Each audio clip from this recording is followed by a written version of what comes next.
हाँ जी, तो कैसे हैं आप? मैं उम्मीद करती हूँ कि आप सभी अच्छे होंगे। सबसे पहले मेरा प्यार भरा नमस्कार। और आज का जो मेरी वीडियो है वो ये है कि क्यों छोटी छोटी जो बातें होती हैं वो अक्सर बड़ा झगड़ा बन जाती हैं, है ना। आए दिन हमें हर किसी को सुनने को मिलता है कि भाई इतनी सी तो बात थी और क्या से क्या बन गई बात, है ना। तो आपकी लाइफ में भी ऐसा होता होगा, हर किसी की लाइफ में होता है कि भाई मैंने इतनी सी बात बोली और इस बात पे इतना बड़ा बवाल हो गया कि मैंने तो कभी सोचा ही नहीं था। तो आज का जो मेरी वीडियो है वो इसी बात को लेकर है कि देखिए, हम आप लोग सोचते हैं कि छोटी छोटी जो बातें होती हैं अक्सर बड़े झगड़े का कारण जो है वो बन जाती हैं। तो देखिए, हम थोड़ा सा शादी से पहले की बात करें कि देखिए, हम जो कपल्स होते हैं वो शादी से पहले एक दूसरे के साथ जब बात करते हैं तो उसमें भी ऐसी चीज़ें होती हैं, लड़ाई झगड़े, फिर से बात करना या तुरंत ही बात कर लेना। लेकिन शादी के बाद क्या होता है कि अगर झगड़ा हो जाए तो एक एक दो दो दिन भी निकल जाते हैं कि हम बात नहीं करते हैं जब बड़ा झगड़ा हो जाता है। लेकिन शादी से पहले ये चीज़ें नहीं होती हैं। तो मैं आपको पर्सनली ये बात कहूँ कि देखिए, शादी से पहले और शादी के बाद की जो बातें होती हैं ना, उसमें दिन रात का फ़र्क होता है। जो एक्चुअल की जो रियलिटी है वो तो शादी के बाद ही पता चलती है कि हम कहाँ हैं, हाँ, मेरे सराउंडिंग किस तरह के लोग हैं, मेरी फैमिली कैसी है और मेरा हस्बैंड कैसा है। तो जो बातें होती हैं वो अक्सर पता भी है क्यों होती हैं, छोटी छोटी बातें होती हैं वो, लेकिन जो इश्यूज होते हैं वो काफ़ी बड़े बन जाते हैं उनके। देखिए, जब हम नए नए होते हैं तो हम चाहते हैं कि हम अपने तरीके से जिए और सामने वाला चाहता है कि वो मेरे तरीके से जिए। लाइक एग्जाम्पल ले लीजिए आप, वाइफ और हस्बैंड हैं दोनों। अब हस्बैंड सोचता है कि वाइफ मेरे तरीके से जिए, जैसा मैं करता हूँ वैसे ही ये करे, या वाइफ सोच लेती है कि जैसा मैं करती हूँ वैसे ही मेरे हस्बैंड करें, ये जैसे मैं चाहती हूँ वैसे ही पूरा घर जो है वो चले। तो देखिए, ये चीज़ जो होती है ना, ये पॉसिबल नहीं होती है और यहीं से झगड़ा शुरू हो जाता है। कोई भी रिश्ता है, अगर उसमें छोटी छोटी बात के ऊपर झगड़ा करना शुरू हो जाता है तो वो लास्ट में बड़ी बड़ी बातें जो हैं वो बन जाती हैं और ये हर किसी की लाइफ को जो है वो पूरी तरह से बदल देती है। अब बात कहाँ से चलती है कि देखिए, जैसे खाने की बात होगी। अब हस्बैंड बोलता है कि मुझे नहीं, खाने में मुझे ये चीज़ पसंद नहीं है तो मैं नहीं खाऊंगा, तो तुम भी मत खाओ। अब वाइफ बोलती है कि भाई मैं तो खाती हूँ, मुझे तो पसंद है और मैं खाऊंगी क्योंकि मेरे से तो नहीं रहा जाता। भाई छोटी सी बात थी, अब चलो ठीक है, एक बार बात हुई, कोई बात नहीं, ऐसा बोला, सॉल्व हो गया इशू, खा लो भाई। अब दूसरी बार फिर से वही बात, फिर से हस्बैंड ने बोला कि तुम इस चीज़ को मत खाओ क्योंकि मुझे ये चीज़ अच्छी नहीं लगती, है ना। अब वाइफ बोलती है कि मेरे से रहा नहीं जाता है, मैं तो खाऊंगी। अब क्या होता है, अब दो चार फैमिली मेंबर भी आ जाते हैं उस बात में। अब मान लीजिए कि सास या ससुर बोल दे कि भाई खाने दो, है ना, ये खा रही है तो क्या दिक्कत है। इससे जो है हस्बैंड को ऐसा फील होगा कि भाई ये सब लोग तो इसकी साइड ले रहे हैं, ये तो गलत है, मेरी साइड तो कोई नहीं है, मेरी तरफ से तो कोई नहीं बोल रहा है। हो गया इशू, हो गया शुरू, बात शुरू होगी यहाँ से। अब ये तो आगे खाने पीने की बात, अब रहने की बातें, पहनने की बातें, किसी से बात करने या ना करने की बातें, ये सारी बातें जो होती हैं ना, ये छोटी छोटी बातें होती हैं और लास्ट में इनके जो झगड़े होते हैं वो काफ़ी बड़े हो जाते हैं। तो इन सारी बातों का एक ही सॉल्यूशन है कि देखिए, सबसे पहले जैसे शादी होती है तो क्या करिए कि पहले अपनी जो ऑब्जर्वेशन पावर होती है उसको जगाइए, ठीक है। सभी लोगों को ऑब्जर्व करो, अपने तरीके से देखो, अपने तरीके से सोचो। किसी की सोच के साथ जो है वो अपने जो माइंड है उसमें पिक्चर क्रिएट मत करो। अगर आपके हस्बैंड है, देखिए शादी से पहले जो बातें हुई थी वो हुई थी फोन पे, लेकिन अब जो बात होगी या हो रही है वो हो रही है एक्चुअल जो लाइफ में हो रहा है, हमारी आंखों के सामने जो चीजें हो रही हैं। अब बात वहां की है, अब फोन की बात नहीं है। तो हमें उस तरीके से देखना पड़ेगा, फोन के तरीके से नहीं देखना है अब। तो अपनी जो ऑब्जर्वेशन पावर है वो भी हमें उसी तरीके से ऑन करनी है कि हम अब रियल में जो है वो अपनी लाइफ जीना शुरू कर दिया है। अब फोन वाली लाइफ हम नहीं जी रहे हैं। तो देखिए मेरा जो एक्सपीरियंस है, मैं तो यही बोलती हूँ कि देखिए एक वाइफ है, एक हस्बैंड है, दोनों की अपनी लाइफ है। एक दूसरे को इंटरफेरेंस नहीं करना है कि तुमने ये चीज़ नहीं की, तुमने वो चीज़ नहीं की, मुझे ये चीज़ पसंद है, तुम भी ऐसा करो, तुम ऐसा पहनो, तुम ऐसा खाओ, तुम ऐसे रहो। ये छोटे छोटे इशू होते हैं जो कि बड़े बन जाते हैं। तो देखिए ये वाइफ है, ये हस्बैंड है।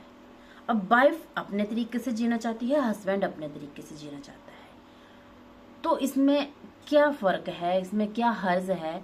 अरे ये अपने तरीके से जीना चाहती है ना, तो इसको अपने तरीके से जीने दो। वो शादी करके आई है, वो ये बोल के नहीं आई है कि अब मैं तुम्हारे तरीके से जीऊंगी। ठीक है, इसकी भी कुछ प्रायोरिटीज हैं, इसकी भी कुछ इच्छाएं हैं, इसके मन में भी कोई बातें हैं। वो अपने तरीके से जीना चाहती है, अपने तरीके से पहनना चाहती है, अपने तरीके से ही खाना चाहती है। तो भाई उसको रोक टोक मत करो, उसकी अपनी बॉडी है, तुम्हारी अपनी बॉडी है। ये डाइजेस्ट कर सकती है, आप डाइजेस्ट नहीं कर सकते हैं तो आप मत खाइए। लेकिन इस बात के ऊपर जो है वो झगड़ा नहीं होना चाहिए। मैं तो ये बोलती हूँ कि देखिए हस्बैंड वाइफ को एक दूसरे को एक्सेप्ट करना आना चाहिए, ये सबसे बड़ी बात है। और पेशेंस रखना चाहिए, धैर्य बहुत बड़ी बात है। और मैंने ये भी देखा है जब न्यू कपल्स होते हैं, उनकी जो थिंकिंग होती है वो मैच नहीं करती है, और अक्सर मतलब 1-2 दिन बाद जो है वो झगड़े होना शुरू हो जाते हैं।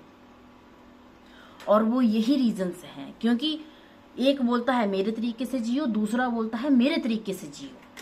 लेकिन ऐसा नहीं होना चाहिए, दोनों को अपने तरीके से जीना चाहिए।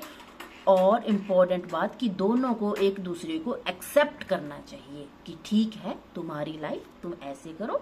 एक म्यूचुअल डिसीजन होता है, म्यूचुअल अंडरस्टैंडिंग होती है। और अगर आप इस चीज को कुछ साल बाद ऑब्जर्व करेंगे तो देखना, आप फील करेंगे कि आप दोनों तो एक जैसे ही बन गए हैं। पहले दोनों अलग अलग थे, वाइफ और हस्बैंड, लेकिन कुछ साल बाद जैसे जैसे साल निकलते जाएंगे, दिन बीतते जाएंगे, तो आपको फील होगा कि या तो ये मेरी तरह बन गए हैं, या तो मैं इनकी तरह बन गई हूँ। और कभी भी अगर लड़ाई झगड़े की बात शुरू हो जाती है तो वहां पे ईगो और आर्ग्यूमेंट नहीं करना होता है। अगर हस्बैंड कुछ बोल रहे हैं, अगर आपको भी गुस्सा आ रहा है वाइफ को, तो वहां से जो है वो साइड हो जाइए। साइड हो जाना होता है, आर्ग्यूमेंट नहीं करना होता है। और अगर मन में कोई बात है तो उसको तब करना होता है जब सामने वाले का गुस्सा शांत हो जाता है। अब मान लीजिए वाइफ हस्बैंड के बीच में लड़ाई हो जाती है। अब हस्बैंड सामने से बोलते हैं, अब वाइफ भी बोलती है, सामने से ईगो दिखाते हैं, आर्ग्यूमेंट करते हैं, जिससे जो है वो बात बहुत ज़्यादा बढ़ जाती है। अब यहाँ जो है वो एक बंदे को तो झुकना ही पड़ेगा, या तो वो वाइफ करे या तो वो हस्बैंड करे, है ना। तो मैं तो मोस्टली वाइफ को ही इस चीज़ को प्रेफर करूँगी कि आपको जो है वो साइड में हो जाना है। ठीक है, जैसा आप बोल रहे हैं वैसा ठीक है, लेकिन अपने माइंड में एक बात याद रखना कि देखो किसी के झुकाने से झुकना भी नहीं है ना। अपनी बात को सही साबित करने की कोशिश करना, लेकिन कब? जब हस्बैंड का गुस्सा शांत हो जाए, ईगो शांत हो जाए, और जो आर्ग्यूमेंट हो रहे हैं वो खत्म हो जाए, अपने जो नॉर्मल बिहेवियर होता है इंसान का उसमें आ जाए, तब अपनी बात समझाने की कोशिश करना और अपनी बात सामने रखने की कोशिश करना। फिर देखना आप कि सामने वाला समझता है यह नहीं समझता है। ये कुछ कोशिशें होनी चाहिए अपनी बात को रखने की। लड़ाई झगड़े में अपनी बात अगर आप रखेंगे तो उसमें डेफिनेटली ही झगड़े जो है वो बढ़ते ही जाएंगे दिन प्रतिदिन। तो जो झगड़े की जो मेन वजह होती है वो मैंने आपको बता दी। जब भी कोई भी बात हो, छोटी से छोटी हो, बड़ी से बड़ी हो, लेकिन हमें क्या करना है, हमें एक बात का ध्यान रखना है कि मुंह से कुछ नहीं बोलना है, शांत रहना है। आपको लग रहा है कि बात बहुत आगे जो है वो बढ़ सकती है, या बात आगे बढ़ रही है जो कि हम बढ़ाना नहीं चाहते। कौन वाइफ हस्बैंड ऐसा सोचता है कि हम दिन रात लड़ते ही रहें? ठीक है, लड़ाई होती है वो एक प्यार में होता है, लेकिन बड़ा झगड़ा होने से जो है वो हर कोई बचना चाहता है। तो बचने का जो रीज़न है वो सिर्फ एक ही है कि देखिए, जब भी कोई बात आए, कोई भी झगड़ा अगर शुरू कर दे तो वहां से साइड हो जाइए, कुछ भी मत बोलिए, बस शांत हो जाइए, शांत। और अगर आप इस चीज़ के ऊपर अपनी प्रैक्टिस कर लेते हैं, ऐसा कर लेते हैं मतलब, तो डेफिनेटली आप देखेंगे कि आपके रिलेशन में लड़ाई झगड़े जो है वो ख़त्म हो चुके हैं।